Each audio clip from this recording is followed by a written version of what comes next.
Let me ask you, have you ever gotten a notification on your phone or computer or any other device telling you that a new update is available? Now raise your hand if you've ever ignored a notification like that. And what happens when you ignore that notification? Nothing really major happens in the beginning, but after maybe a few days, a few weeks, or months, the app starts to slow down, it starts to glitch, and maybe it even crashes. And guess what? That is exactly what happens to us when we don't invest in ourselves and turn into the better version that God has for us. We start lagging mentally, physically, spiritually, and we don't feel like we're going any faster. We're just going slower and slower until our system crashes. But that stops today. Let us not keep on ignoring the update button. Today, we are hitting that update button in our lives. So are you ready to invest in yourself? Hello everybody and welcome back to another episode of the Truth Podcast with your host, Sarah Carlson. If you couldn't tell by the title of today's episode, we are going to talk about how you can invest in yourself. And this is kind of like a part 2 of my previous episode, which was about how you need to stop consuming and start creating. Now, if you haven't watched that yet, I truly recommend that you do, because I feel like it's gonna be like really mind-opening to many of you guys.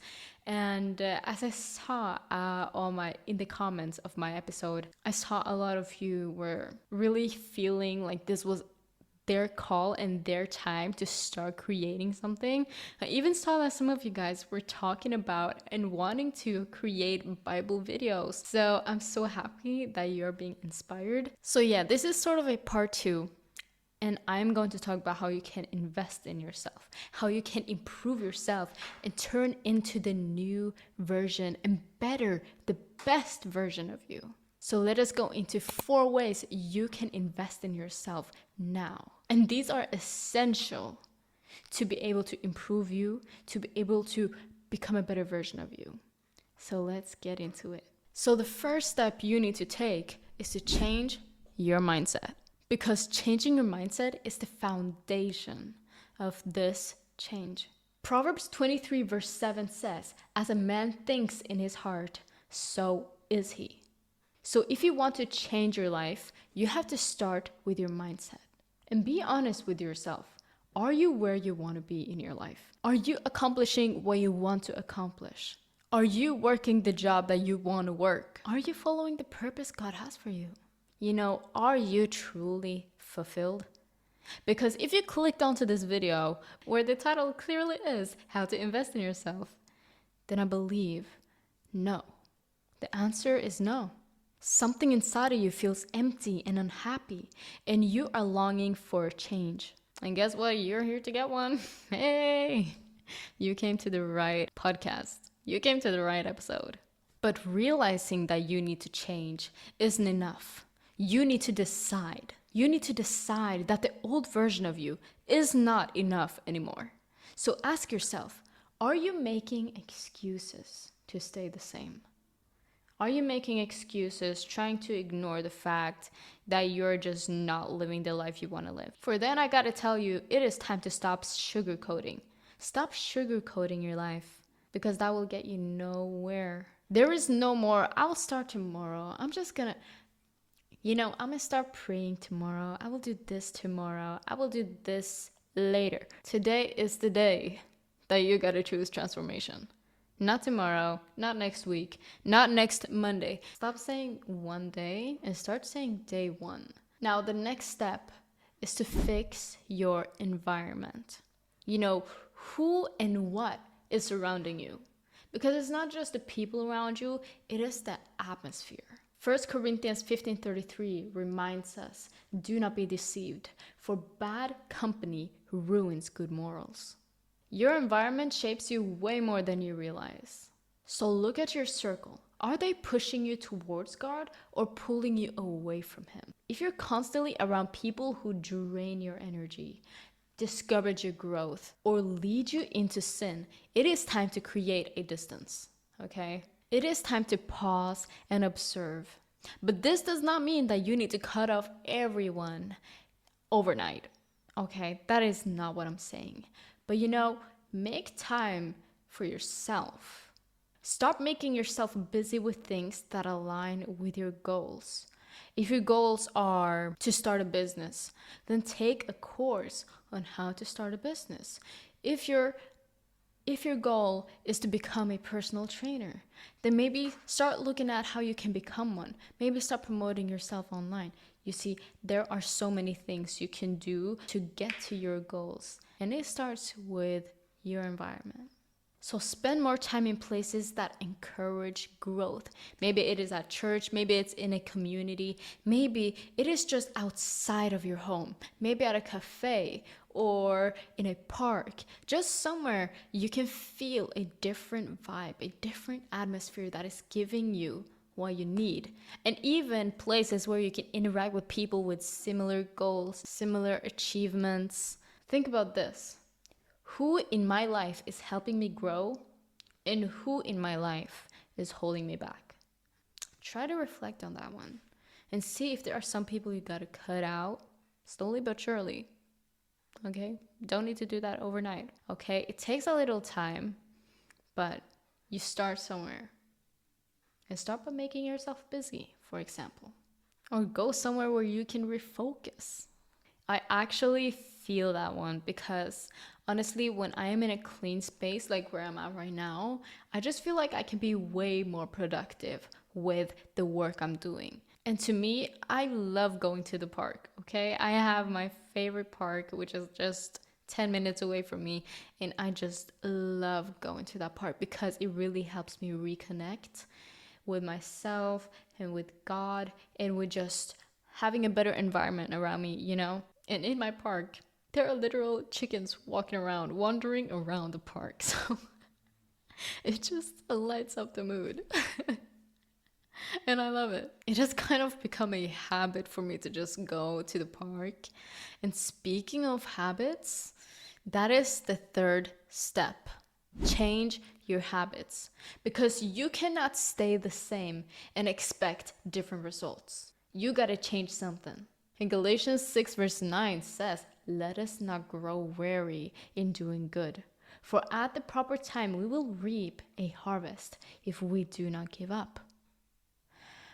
So, the key for lasting change is habits.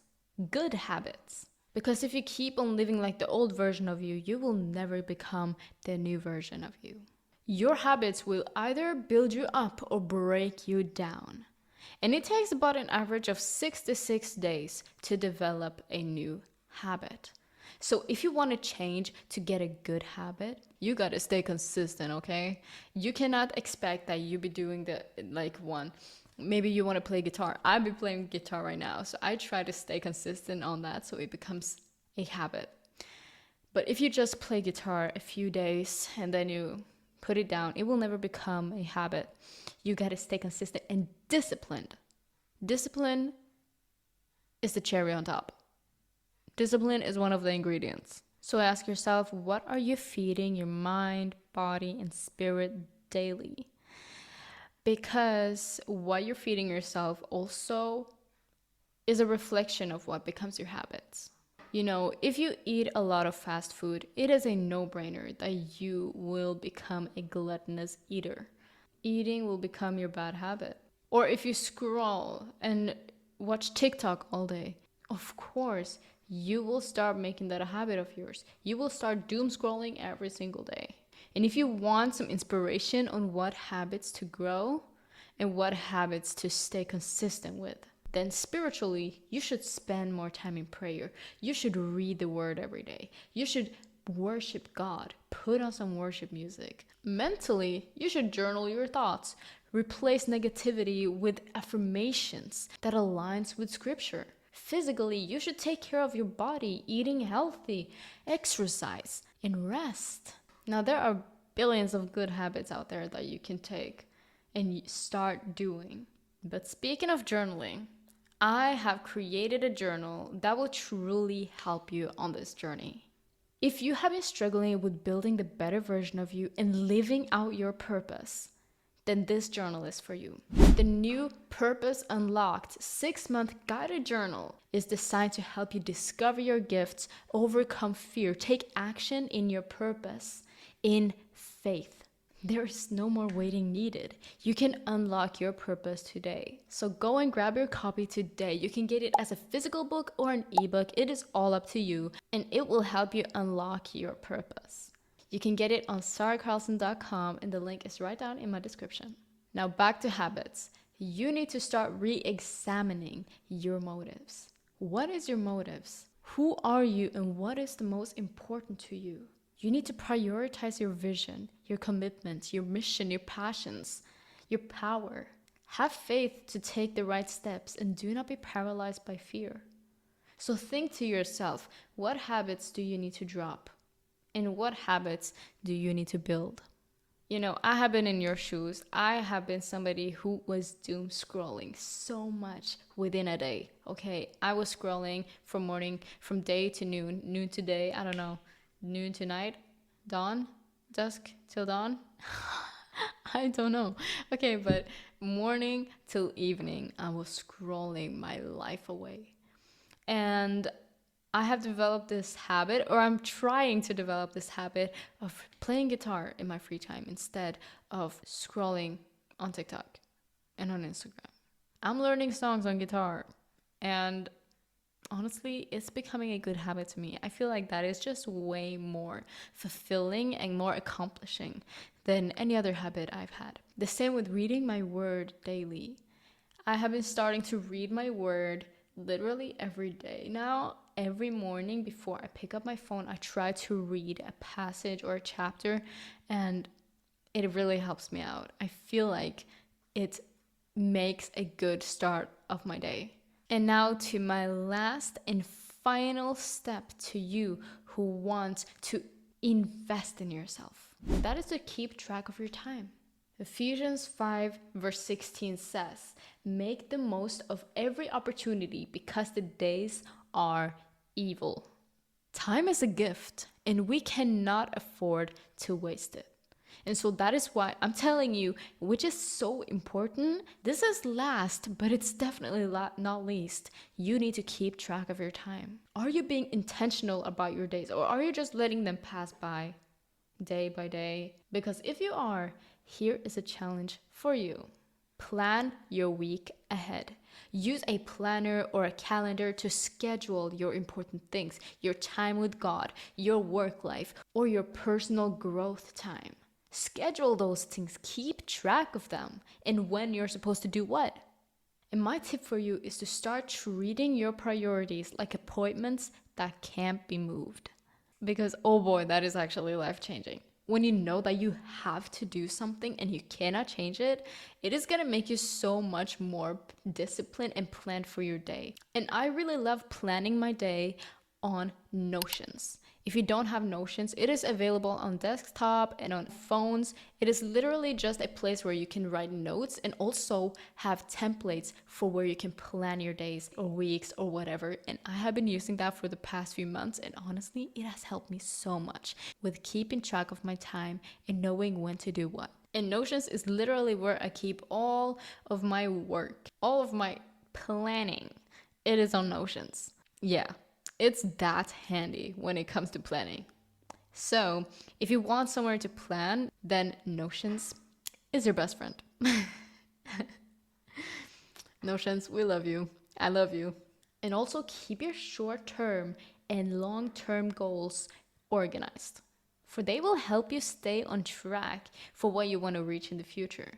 Now, the long-term goals are supposed to be the big dreams, the big goals that you have in your life. Maybe it is to become an NBA player, okay?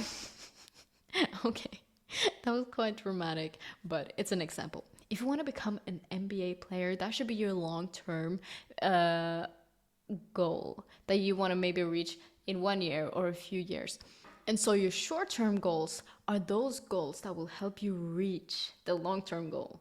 So if you want to become an NBA player, then your short-term goals should be working out daily, maybe eating healthier, or or improve your basketball skills. And if you keep those short-term things, short-term goals consistent, it is more likely that you will reach the long-term one. So you guys, it is time to take action.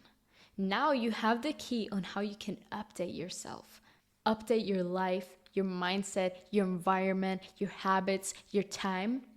But it isn't enough just to know it. You have to do it. Just do it, like Nike says. So I got a challenge for you. This week, you have to choose one of these areas, whether it is to shift your mindset, change your environment, improve your habits, or keeping track of your time. Take one of them this week and focus on how you can fix them, how you can improve them. And then the next week, do another. And the other week, do the next, until you have fixed it all. And slowly but surely, you will start seeing the change. You will start to see that your investment in yourself is paying off. Now, I want all the best for you guys. And that is why I created this episode. I hope it helped. I hope you guys are going to improve yourselves and you're going to invest in yourself, because it is time, you guys. I used to be so bad at investing in myself. I used to talk bad about myself, having this whack mindset, awful friendships. Honestly, if you have heard my story, I had the worst friends, okay? None of them were really motivating me to do what I'm doing right now, to do things that I'm passionate about, to do things that truly matters. I never had that. And it was just a few months ago that I started using my time right. So now I'm giving you guys the blueprint on how you can truly invest in yourself, because I did not do it earlier and I wish I truly did. So let us grow together. Let us invest in ourselves and become who God created us to be. And comment down below if you have more tips for your brothers and sisters in Christ on how you can invest in yourselves, because there are so many tips out there that I probably haven't mentioned, and I believe you guys have some to add onto what I've said. Now, thank you guys so much for watching. Don't forget to share this with somebody who needs to hear it. And don't forget to like and subscribe and hit the bell button so you get notified every single time I post a new episode. Now, I'll see you next Wednesday.